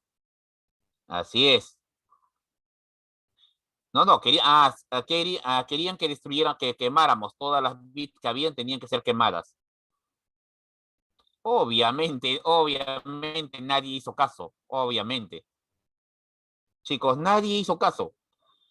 Existe una regla que teníamos en el virreinato, incluso lo han parodiado más de una vez. Ricardo Palma cuenta que cuando llegaba una ley, contaba que cuando llegaba una ley de España, el virrey tomaba la ley, tomaba el decreto enviado, lo rompía el sello, lo leía en voz alta para que todos ahí escucharan, luego cerraba el documento, lo besaba y decía, se acata, pero no se cumple, y lo guardaba.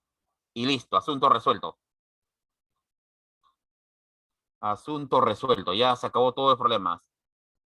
Muchachos, solo imagínate, solo imagínate, ¿qué hubiera pasado aquí si de verdad hubiéramos obedecido todas las órdenes enviadas por España al 100%, así a rajatabla? ¿Creen que el virreinato hubiera aguantado 300 años?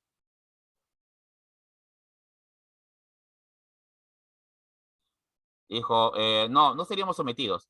Chicos, solamente por una ley que trataron, ojo, miren, la única vez que los españoles, que el rey trató de imponernos una ley, de verdad, o sea, trató de, así, de manera real, ya someternos y ponernos una ley, terminó en la guerra de la independencia, solo una vez, la primera y única vez que trató de imponernos.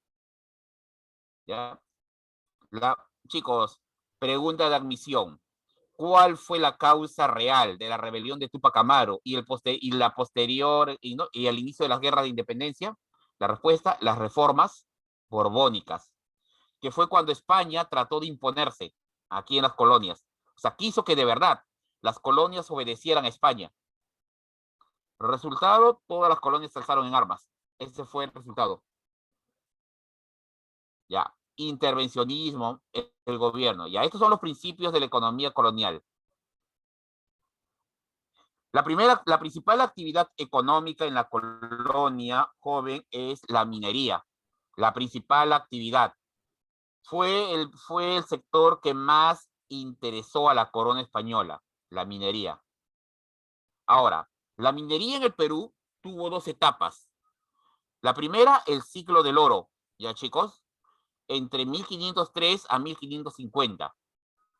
Durante este periodo, jóvenes, es el saqueo de los templos y palacios, ¿ya? 1532-33, ¿ya chicos? En este periodo se atacaron, saquearon templos, ¿ya jóvenes? Saquearon templos, todo eso. Fue un periodo de saqueo. Y luego el ciclo de la plata. Chicos, aquí la corona española comenzó a explotar la plata. Y lo hizo en dos lugares, en Zacatecas, Nueva España, México, hoy en día México, y Potosí, en el Alto Perú. Ya, chicos, se comenzó a explotar. ¿Ya? Potosí, en el Alto Perú, así es. Comenzaron a extraer la plata. La plata que extrajeron en la mina de Potosí, joven, era plata de alta calidad. Según los documentos, la plata salía tan pura que no necesitaba ser refinada. De frente lo metían al horno para fundirlo y hacer barras. La mina de Potosí fue la mina de plata más rica del mundo. ¿Ya? Así es. Obviamente, Potosí fue dejado vacío. Sacaron hasta el último gramo de plata. Hasta la última gota de plata extrajeron de Potosí. ¿Sí, chicos? Hasta la última gota de plata se extrajo de ahí. Ahora, inicialmente, al inicio, los europeos usaron el sistema de la guaira, hornos indígenas, que puedes ver en imagen. El problema es que pronto se dieron cuenta que desperdiciaban mucho. Que está bien, se recogía oro y plata, pero se podía recoger más. Así que procedieron a usar el sistema de la amalgama. ¿Qué es eso? La amalgama consiste en utilizar el mercurio. Se le conocía en esa época como azogue. El sistema de la amalgama hasta el día de hoy se utiliza para extraer oro y plata, sobre todo oro. ¿En qué consiste el sistema de la amalgama? Muy simple. A ver chicos. Tú extraes el mineral de la mina. ¿Cómo? Buscas la veta. Una vez que encuentras la veta, empiezas a retirar las piedras. Obtienes la piedra que donde se encuentra, tú sabes que está el mineral. Luego lo llevas y empiezas a molerla. Comienzas a molerlo. Se tritura todo se tritura y se convierte en polvo. Ese polvo se mezcla con agua y se le añade el mercurio, ¿ya? Y se procede a lavarlo. El mercurio atrapa el oro, lo atrapa. Y luego empiezas a cernir. Y al final solo te quedas con unas bolitas de mercurio. Esas bolitas de mercurio lo llevas al horno y ¿no? Y se derrite, logras que el mercurio desaparezca y al final queda el oro. Eso se llama el proceso de amalgama. ¿Ya, chicos? Eso se llama proceso de amalgama. La técnica es usada hasta el día de hoy, pero para hacerlo requieres abundante mercurio. Requieres mercurio o azogue. ¿Ya, chicos? Ahora, vamos a ver qué características tiene. A ver, ratitos. Veamos, compañeros. Ya. Características de la explotación minera. Los propietarios están obligados a pagar un impuesto. Chicos, esto ha sido una pregunta de varios exámenes de admisión. El impuesto es conocido como el quinto real, que es el 20% de lo recaudado. ¿Ya? Chicos, toda mina de oro, plata, tiene que entregar el 20% del oro o la plata obtenido. Ese impuesto se le conoce como quinto real. Ya. ¿Qué más? La mano de obra. Chicos, como te dije al comienzo de la clase con las reformas del virrey Toledo, la mano de obra está reclutada a través de la mita minera.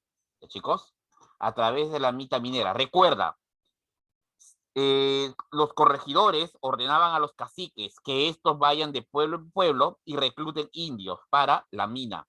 Todo varón entre 16 y 50 años está obligado a ir a trabajar a la mina. Por lo menos, una vez en su vida, durante 6 meses, por lo menos. Esa era la regla. ¿Ya? Ahora, el detalle, joven, es que, sinceramente, los hombres que eran enviados a trabajar a través de la mita minera, ¿estaban ahí de buena gana? ¿O no? No, obviamente que no, ¿no? Obviamente. Chicos, ¿qué pasa cuando tú obligas a trabajar a una persona? ¿Tú crees que va a rendir óptimamente? ¿Tú crees que rendirá bien en su trabajo? Imagínate, te han llevado a ti a la fuerza y te han puesto a trabajar. ¿Vas a rendir óptimamente? ¿Vas a dar el 100% de tu esfuerzo? No. Lo harás sin ganas, el trabajo se hará descuidado, ¿no? Pues bien, te cuento que en un momento determinado los españoles aplicaron esta doctrina, mita faltriquera. ¿Cómo es eso? ¿Qué es? Fácil. Es obvio, chicos, las autoridades, los dueños de la mina no son tontos. Es obvio que se habrán percatado que los mitayos, los indios que van a la mita, están ahí en contra de su voluntad. Están ahí, están que le arman motines, no quieren trabajar. Y si lo hacen, lo harán con desgano. Y al primer descuido, no van a trabajar. Segundo, chicos, tener indios que trabajan así obligatoriamente a través del sistema de la mita, me implica que tengo que tener personal que debe estar vigilándolos. Imagínate, tener personal para vigilar a los trabajadores.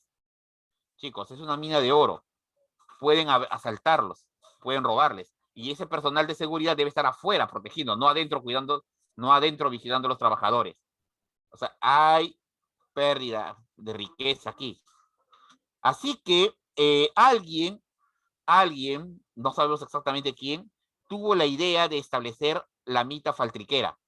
Al indígena se le pagará un jornal por trabajo en mina. Alguien tuvo la idea, hoy en día parecería absurdo, pero alguien tuvo la genial idea de pagarle. ¿Y qué tal si mejor les pagamos un sueldo? ¿Qué te parece? ¿Qué tal si mejor les pago?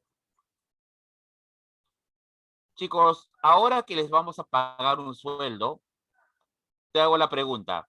¿Los indios van a ir ahí obligados o por voluntad? Ahora que se les va a pagar un sueldo. Obviamente más alto que el de la mita minera exigía. Chicos, ahora van a ir con mayor voluntad. Ahora van a ir con mayor voluntad. Ojo, la mita faltriquera fue evolucionando. Se le permitió a la población indígena trabajar en ella, trabajar. Ya no era necesario ir a traerlos. Ellos mismos irían por propia voluntad. Ese es un detalle curioso. Ese es número uno. Número dos, en muchos lugares, cuando llegaba alguien, el cacique, a reclutar indios para la mita, algunos decían, se presentaban de manera voluntaria, y aquel que le tocaba ir, simplemente le podía pagar a otro para que vaya en su lugar, le pagaba a otro para que vaya en su lugar, y encima llegaba y ahí le pagaban también. O sea, podías ganar. Podías ganar. Existía también una costumbre en la colonia, que aquellos trabajadores, ¿no?, que trabajasen más, como premio se les dejase 2 o 3 días en la mina para que pudiesen trabajar y lo que encontrasen sea suyo. Aunque bueno, eso ya eran más rumores de la época, pero es probable que muchos opinan que sí lo hicieron y eso animó más a la población nativa a participar. Es decir, con esto obtenían una mano de obra, ¿no?, en mayor cantidad y con más ánimo de trabajo. Potosí, el Cerro Rico de Potosí, está ubicado en el Alto Perú, hoy en día Bolivia. De ahí se extrajo la mayor cantidad de plata de la historia de la humanidad. ¿Chicos? Un ratito, chicos. Ok. La mina de Castrovirreina. La mina de Castrovirreina. Esta mina se ubicó en Huamanga, Ayacucho, y de aquí se extraía oro. La mina de Azogue de Huamanga. La mina de Azogue de Huamanga. De ahí se obtenía el mercurio. ¿Ya? Bien, pero eso es en minería, chicos. Eso, jóvenes, es en minería. Monopolio comercial. Esto ahora vamos a ver en el comercio. Este es el comercio. Las colonias están obligadas a comercializar únicamente con la metrópoli. ¿Ya?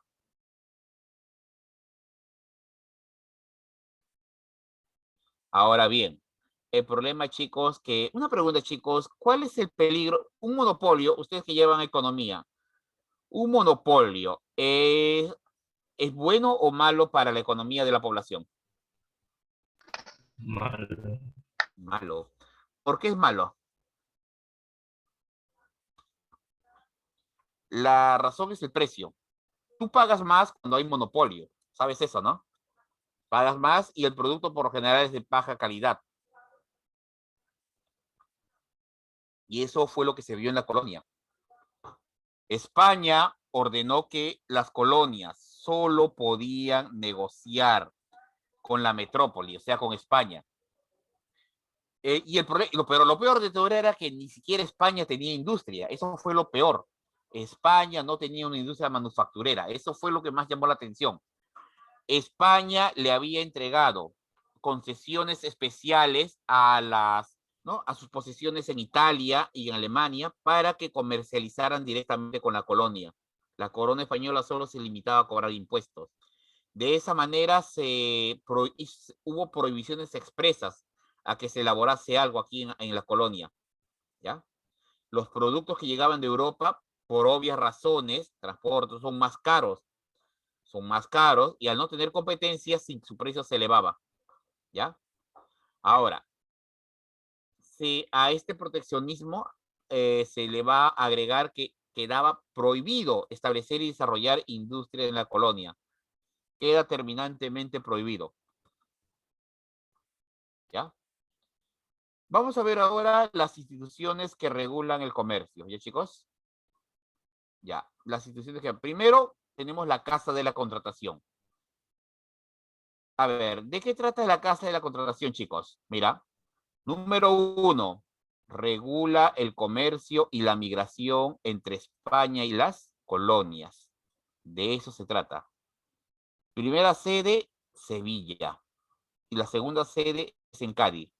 La sede de Sevilla funcionó del siglo XVI al siglo XVII, para luego trasladarse a la ciudad de Cádiz en el siglo XVIII. Mira. Y esta era la ruta de comercio.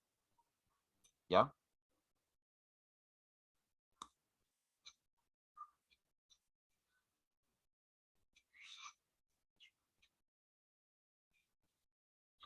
Estas jóvenes son las rutas comerciales, las rutas que habían. Por ejemplo, los barcos zarpaban del puerto de Sevilla o Cádiz, llegaban, ¿no? Y la ruta de la flota a las colonias, y de ahí se iba a las ferias, ¿no? En Veracruz, Portobelo, en Panamá, Cartagena, ¿no? Se iban desviando. Ya, pero estos jóvenes, esto, mi estimado alumno, es la Casa de la Contratación en España. Ya. En Lima tenemos el Tribunal del Consulado. Hoy en día, su nombre es Cámara de Comercio. Agrupa a los principales comerciantes de la colonia. Ya, agrupaba. Creado por el virrey García de Mendoza, Hurtado de Mendoza, fue creado por él. No, ¿cuál es su función? Organizar, financiar, ¿no? Financiar y organizar la protección de los barcos, con barcos de guerra, ¿no? La famosa Armada del Sur, para transportar una vez al año las mercancías que iban y venían de España. Es decir, las mercancías que salían, que llegaban a Portobelo, en Panamá, y luego a través de una caravana llegaban ¿no? a lo que es el puerto de Panamá propiamente, tenían que llegar al Callao. Y para evitar que sean atacadas, ¿no? Estos enviaban a la Armada del Sur, quien protegía las naves hacia su destino en la colonia. Esta es la famosa Armada del Sur. Ya. Otro de los medidas del consulado es que debía mediar en los conflictos que se dieran entre sus asociados. ¿Ya? Pero, a ver, por ejemplo, vamos a imaginar que ustedes son comerciantes de la época colonial y tienen un problema. Así que tienen que someterlo a arbitraje, ¿no? Tienen que someterlo a arbitraje, al tribunal del consulado. Ahora, la colonia tenía problemas, ¿ya? Los dos problemas más graves eran el contrabando y los piratas. Chicos, contrabando. ¿Qué significa contrabando para ustedes?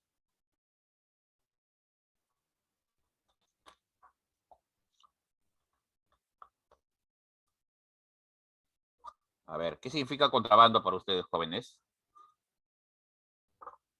¿Ya? Pasar algo ilegalmente. Muy bien, exacto, ese es el contrabando. Un poco de contrabando a veces, ¿no? En la actualidad el contrabando, chicos, es fuerte. Se traen productos y se evita que se los hace entrar por lugares donde no paguen impuestos. En el Perú colonial, olvídate, el contrabando fue fuerte. La corona española prohibió el comercio con los países, con los pueblos. Prohibió el comercio, ¿no? de la colonia con los pueblos de Europa, entre colonias, lo prohibió. La respuesta fue el contrabando. Algo que se sabe es que el contrabando, las autoridades de aquí sí sabían, pero ¿ya? Muchas autoridades sí sabían que se había contrabando, pero optaban por no intervenir. O simplemente por un previo arreglo dejarlo pasar. ¿Por qué? Porque para mal que bien el contrabando resolvía problemas de desabastecimiento en la colonia.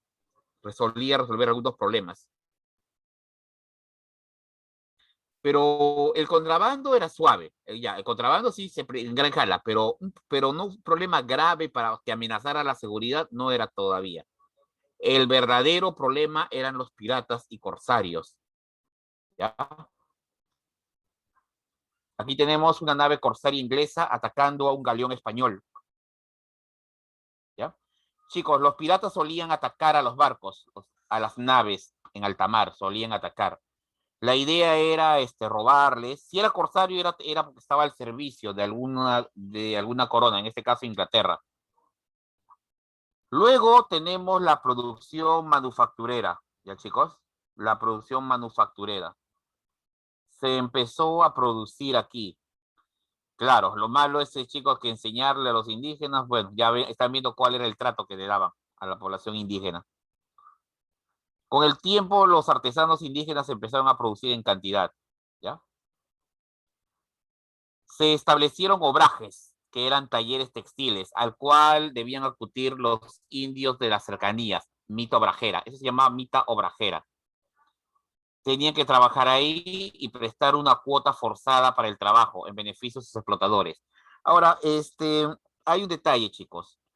La mita obrajera, cuando hubo quejas, que tú entrabas a un taller de obraje, y encontrabas hasta niños de a partir de 8 años, 7, 8 años, literalmente amarrados al telar y trabajando. Trabajaban hasta muy entrada la tarde, hasta que se ocultara la luz del sol. Solo tenían una hora de descanso, ¿no? No en todo eso, solo tenían una hora para descansar.